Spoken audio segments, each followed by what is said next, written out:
2014년의 9월의 세 번째 주일 아침입니다. 오늘도 이렇게 함께 예배하기 위해서 예배당에 함께한 우리 사랑하는 성도 여러분 모두에게 우리 하나님의 신령한 은혜와 놀라우신 능력과 큰 위로가 온전한 회복과 신속한 치유와 넘치는 복주심이 충만하게 함께 하시기를 주님의 이름으로 축원합니다. 서로 인사하실 때 이렇게 하겠습니다. 탁월한 선택을 하셨습니다. 함께 예배드리게 생각합니다. 이렇게 인사합시다. 시작. 탁월한 선택을 하셨습니다. 네, 감사합니다. 두 손을 가슴에 한번 다짐하겠습니다. 하나님께서 보시되 나는 예수님 생만큼 소중한 사람이다. 시작. 하나님께서 보시되 나는 예수님 생만큼 소중한 사람이다. 정말 하나님께서는 처음 믿을 때와 그리 다르지 않은 모습, 오늘의 모습이지만 이제도 도전하시고 변화될 우리를 기대하시면서 여전히 은혜 주시기를 기뻐하십니다. 이제도 부족해도 기도하면서 믿음으로 살리는 주의 백성들에게 새 힘과 능력으로 무장시켜 주시기를 즐거워하십니다. 그러므로 정말 하나님께서 이렇게 생명처럼 아끼시기에 합당한 믿음의 삶들을 다 살아가시기를 주님의 이름으로 부탁을 드립니다. 자, 여러분은 요즘 매주일 사명에 대한 설교를 듣고 있습니다. 사명에 대한 성경의 말씀이 원체 많기 때문에 사실은 그렇기도 하지만 특별히 느헤미야서는 이 사명에 대해서 강조가 되는 말씀입니다. 이 사명이라는 말을 많이 쓰지만 내용을 잘 모를 수도 있는데 우리가 사명이라고 말하면 하나님께서 내 인생을 통해서 이루고자 하시는 삶의 목적을 말합니다. 그 내 재능과 시간과 물질과 여건이 다 연합해서 결국 하나님의 영광을 위해서 이루어낼 그 어떤 것, 그것을 내 사명이라고 말합니다. 느헤미야 1장에 보면요, 내가 정말로 의미 있고 행복하고 가치 있고 영향력 있는 삶을 살게 하시는 하나님의 계획이 무엇인가, 또 그것을 어떻게 찾을 수 있는가, 이것이 나오고요. 느헤미야 2장에서는 그런 복된 사명을 어떻게 우리는 준비해야 될까라는 말씀이 거기에 나옵니다. 느헤미야 3장은 사명을 위해서는 우리의 예배 회복이 무엇보다도 중요하고 또 서로 협력할 줄도 알아야 되고 최선의 노력을 다하는 삶을 살아야 된다라고 분별하고 있고, 느헤미야 4장에서는 하나님의 백성들이 제대로 살려고 하면 방해하는 원수들과 외부의 공격이 있는데 자기 사명을 잘 붙들고 이에 맞서 싸우는 인생이 되어야 된다는 말씀을 주고 있습니다. 느헤미야 5장 말씀은 잘못된 문제들과 계속 싸워나가면서 더욱 강건한 그리스도인이 되기 위해서는 사명을 붙들고 특별히 내부에서 일어나는 잘못된 문제들에 대해서 거룩하고 정당한 분노를 낼 줄 알아야 된다라는 말씀으로 권면하고 있습니다. 지난주에 느헤미야 6장 말씀을 본문으로 거절과 분별이라는 말씀을 나눴습니다. 자기 인생에 하나님께서 주신 사명을 이루고자 하는 소망을 가진 성도들은 불의에 대해서 거절할 줄 알고 소문에 요동하지 않는 영적 분별력을 훈련해야 된다는 말씀을 나눴습니다. 오늘은 같은 느헤미야 6장 10절 이하의 말씀을 본거로 말씀의 기준을 가지라 라는 제목으로 하나님 말씀을 증거하겠습니다. 우리가 사명에 집중하기 위해서 상황에 부합되는 적절한 거절과 또 거짓과 진실을 분별할 수 있는 지혜가 필요하다라고 했는데, 또다시 이 사명에 집중하기 위한 또 한 가지 필요한 것이 있다고 한다면 그건 오늘 본문의 그 핵심이 되는 내용입니다. 10절 말씀해 보니까 이후에 무헤다벨의 손자 들랴의 아들 스마야가 두문불출하기로 라고 말씀하고 있습니다. 이 스마야라는 사람은요, 제사장입니다. 근데 이 사람이 며칠 동안 안 보입니다.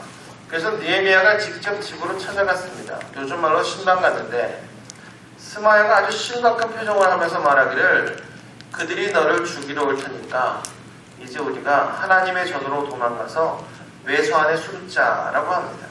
그때 느헤미야가 11절에서 말하기를 나 같은 자가 어찌 도망하며 나 같은 모이면 누가 외소에 들어가서 생명을 보존하겠느냐, 나는 들어가지 않겠다라고 거절합니다. 여러분, 이 장면을 조금 생각해 보십시오. 이 스마야는요, 영적인 일을 하는 제사장입니다. 안 나타나서 찾아갔더니 아주 심각한 표정을 하고 기도하는 척하고 있습니다. 아마 상상하면 이런 모양일 겁니다. 인상을 쓰면서 느헤미야, 내가 계시를 받았는데 말이야, 분명 당신을 죽이러 올 거야. 그러니까 이 하나님의 전에 외소에 들어가서 생명을 보존하자. 이렇게 아마 아주 심각하고 분위기 잡아서 얘기했을 것입니다. 그때 느헤미야가 뭐라고 그러냐면 안 가겠다. 나 같은 몸이 어떻게 외소에 들어갈 수 있느냐 이렇게 얘기하니까 스마야가 뭐라냐면 같이 가자 이렇게 얘기합니다. 여러분 우리가 기억해야 될 것은요, 사탄은 절대로 혼자 가라고 얘기하지 않습니다.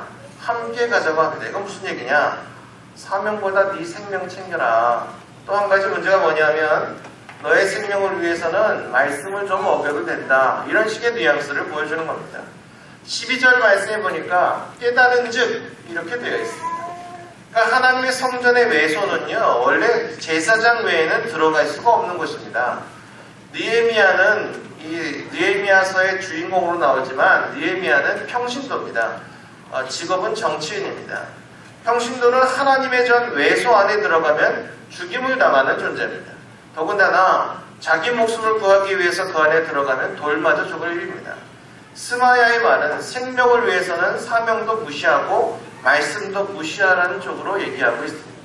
근데 느헤미야는 그것이 하나님의 말씀의 기준으로 볼 때 어긋난 일이다 라고 지금 깨달았어요. 어느 교회에 열심히 충성봉사하는 부인이 한 명 있었는데 이상하게도 그 남편과 자녀들은 결코 교회에 온 일이 없었습니다. 그래서 하루는 목사님이 그 가정을 방문해가지고 남편과 단둘이 이야기를 나눌 기회가 있었습니다. 목사님이 그 남편 되는 사람에게 그리스도를 영접하고 교회 생활할 것을 권했는데 남편이 이런 말을 했습니다. 목사님, 저희 아내가 교회에서 열심히 일하는 걸 잘합니다. 근데 제 아내는 불같은 고약한 성질을 가지고 있습니다. 집에서 한 번만 화를 냈다 하면 아이들과 저는 숨어버리지 않고는 견딜 수가 없을 정도입니다. 저는 이런 것이 올바른 교회의 신앙생활이라고 생각하지 않습니다. 이런 겁니다. 자기 옆에 있는 분 찔르지 마십시오.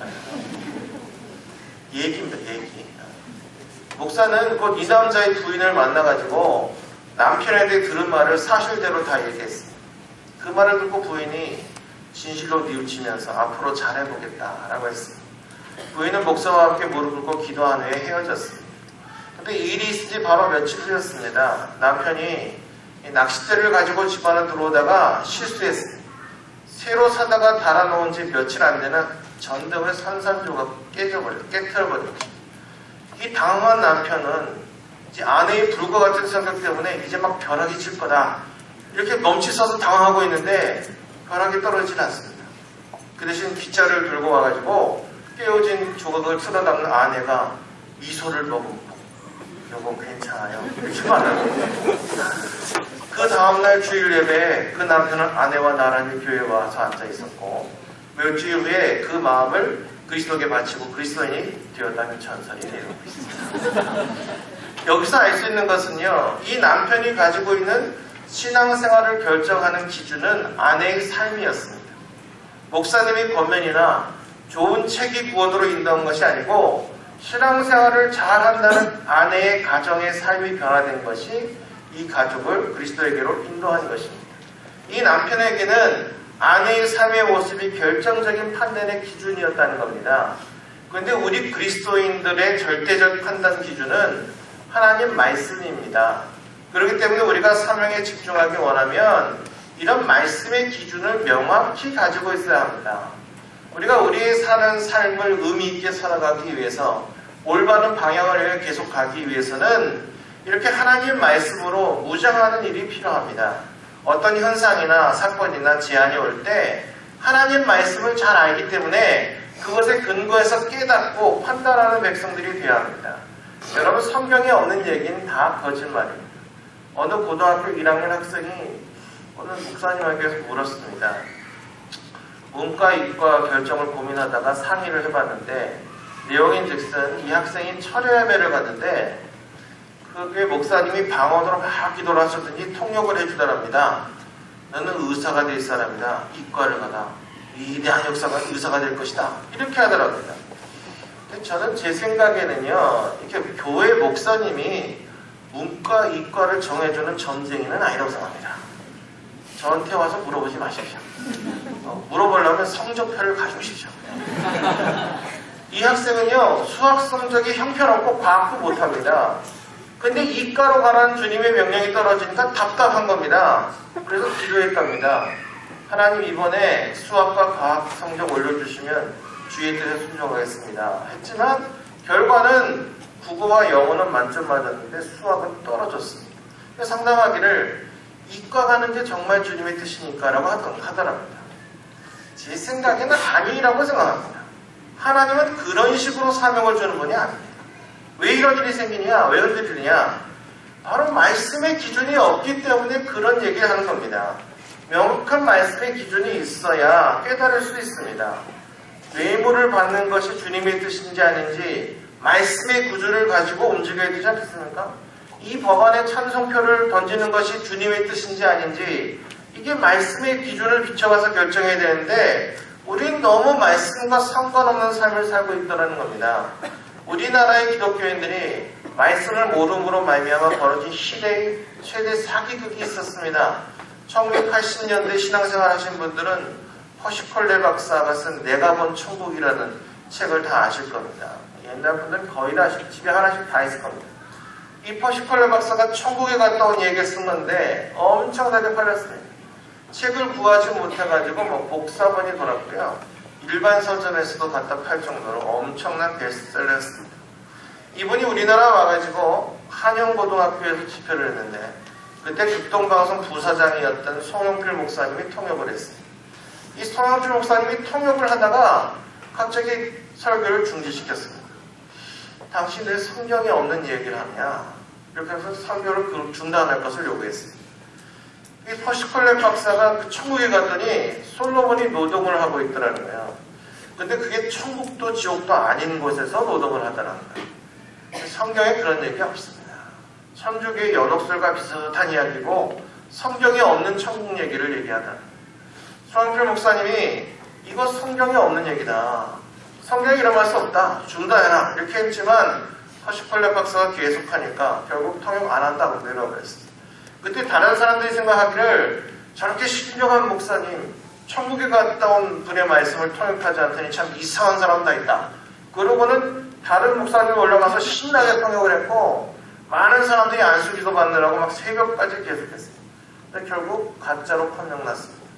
이초성 목사랑 짝짝꿍 해갖고 사기치다가 엄청 깨졌어요. 저도 그 책 봤는데 책을 보면 도저히 가짜라는 게 표가 납니다. 여러분 말씀을 알아야 됩니다. 알아야 분별이 됩니다. 알아야 뭐가 진짜고 가짜인지 분별해서 영향력을 발할 수 있는 겁니다.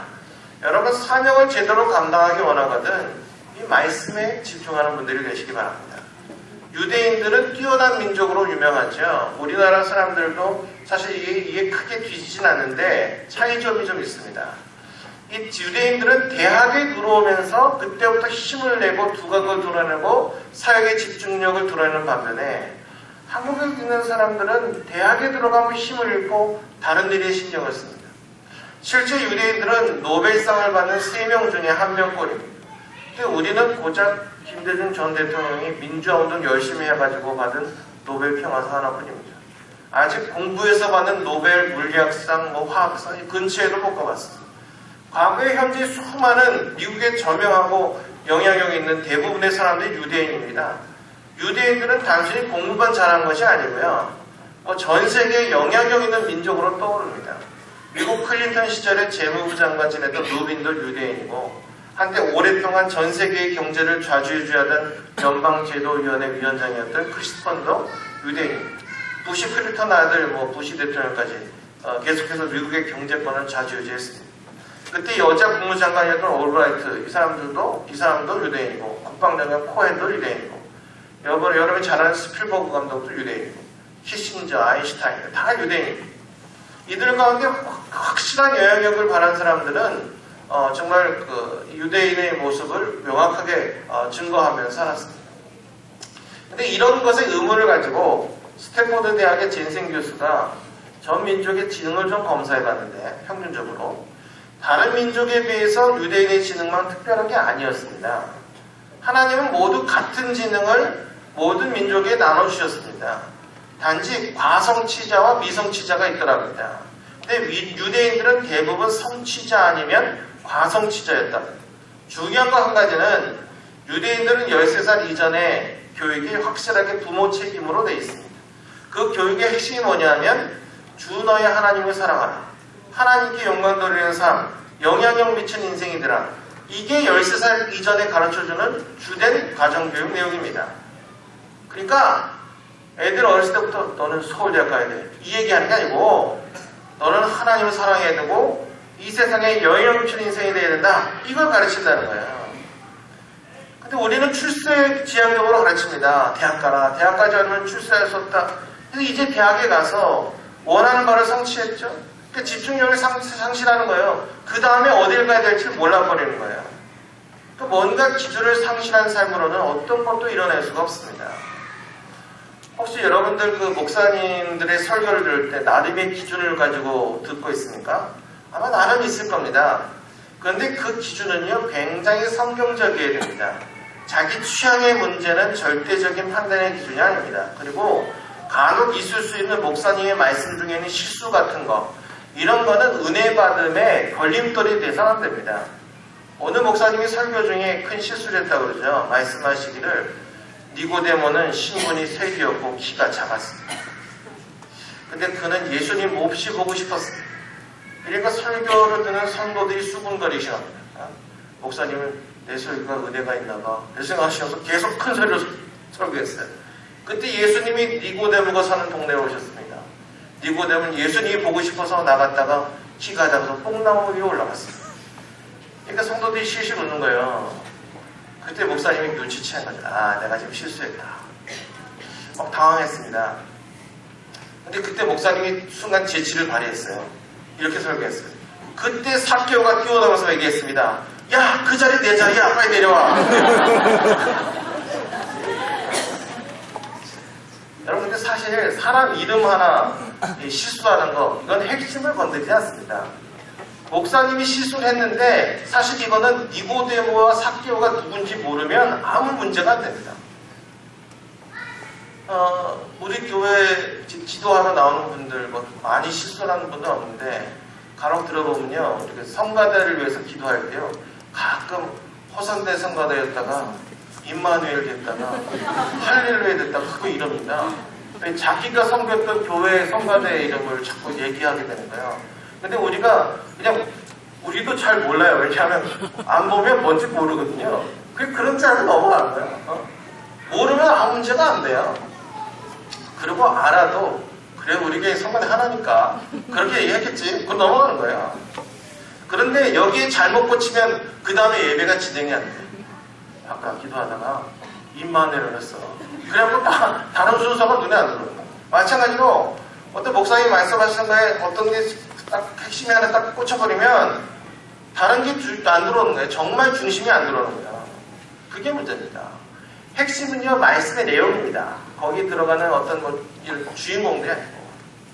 이렇게 말씀을 알고 말씀의 기준을 가진 자마다 하나님이 쓸 수가 있고 영향력을 바라고 집중력이 늘어나게 됩니다. 오늘날 하나님이 원하시는 사람은 이 말씀의 기준을 가짐으로 말미암아서 집중하는 사람들, 말씀의 능력을 각자의 삶의 자리에서 적용해서 영향력을 바라는 사람들이 일어나기를 원하시는 것입니다. 우리 부모님들이 그런 얘기하죠. 공부해서 남주냐? 돈 벌어서 남주냐? 근데 여러분 사실 우리는요, 가만히 보면요, 정말 공부해서 남 주는 사람들이고 출세해서 남 주는 사람들이고 돈 벌어서 남 주는 사람들입니다. 그게 그리스도인입니다. 그래서 말씀의 기준을 가지고 성장하는 사람들마다 공부해서 남 주게 되고 돈 벌어서 남 주게 되고 이렇게 이런 놀라운 영향력을 미치는 인생들이 교회 안에서 자라나게 되는 것입니다. 여러분의 자녀들이 이렇게 공부해서 남에게 베풀 수 있는 인생으로 키울 수 있는 그 은혜가 여러분의 있기를 축원합니다. 맨날 대학 가서 술만 마시고 그런 인생 되지 말고 대학에 들어가면서부터 결국 목숨 걸고 열심히 준비해갖고 10년 뒤에는 너무너무 훌륭한 의사들, 정치인들, 훌륭한 인물이 돼가지고 어둠의 빛을 발하고 세상을 변화시키는 그런 글씨등이 되기를 소원합니다. 마지막 15절 16절에 보면요, 성경 역사가 52일 만에 엘루를 25일에 끝남에 우리의 모든 대적과 주위에 있는 이방 족속들이 이를 듣고 다 두려워하여 크게 낙담하였으니 그들이 우리 하나님께서 이 역사 이루신 것을 알미니라 했습니다. 52일 만에 성전 역사가 끝난 겁니다. 이 성벽이라는 게요, 쉽게 될 수 있는 게 아닙니다. 이게 여러 가지 자재도 동원하고 사람들이 인력이 동원되는데 우리가 건물 하나 짓고 벽 하나 짓는 게 52일, 그것도 성벽인데 이렇게 짓다. 엄청 짧은 기간에 이루어진 겁니다. 엘루럴은 8, 9월입니다. 그러니까 뜨거운 날씨 속에서 사명에 목숨 걸고 집중하니까 단 52일 만에 역사가 일어난 겁니다. 하나님의 역사는 꼭 그 기간을 길게 잡지 않습니다. 집중하면 짧은 시간 안에서도 역사가 일어납니다. 순식간에 일어납니다. 하나님의 역사가 그 사명에 집중하는 백성들에 의해서 완성되니까 원수가 두려워해서 낙심했다 했습니다. 여러분, 이게 우리의 신분입니다. 여러분, 사명을 이루는데 오랜 시간이 걸리는 게 아닙니다.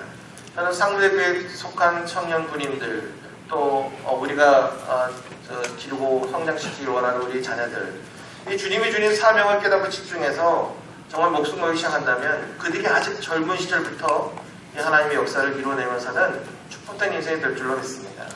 저는 이 말씀을 읽으면서 이 말씀을 어쩌면 우리 한국 사람들이 이해하기 쉽다는 생각을 했습니다. 성벽이 2달도 안 돼서 다 쌓았습니다.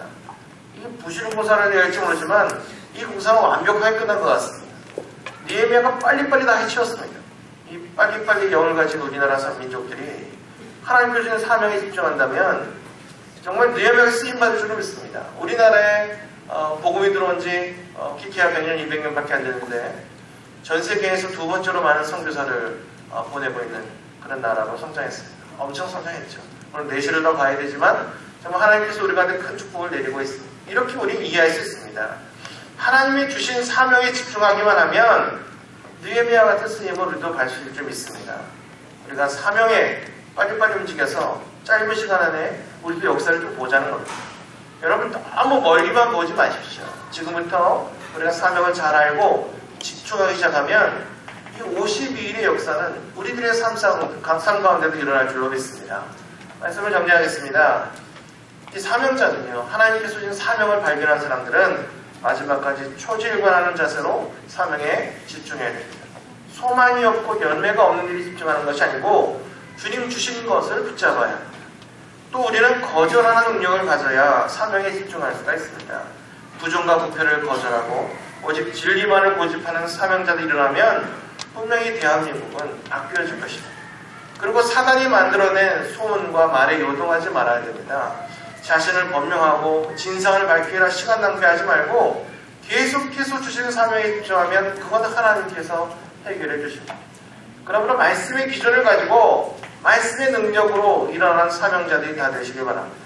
말씀을 깨달아야 진리와 거짓을 분별하고 사명에 집중할 수 있습니다. 모쪼록 하나님 주신 사명을 알고 사명을 위해서 준비하고 무너진 예배를 회복하면서 사명을 위해 싸우고 사명을 위해 분노할 줄 알 뿐만 아니라 주신 사명에 집중함으로 개인과 공동체의 부흥과 역사를 이뤄내는 상무대교회 모든 성도들이 되시기를 주님의 이름으로 축원합니다.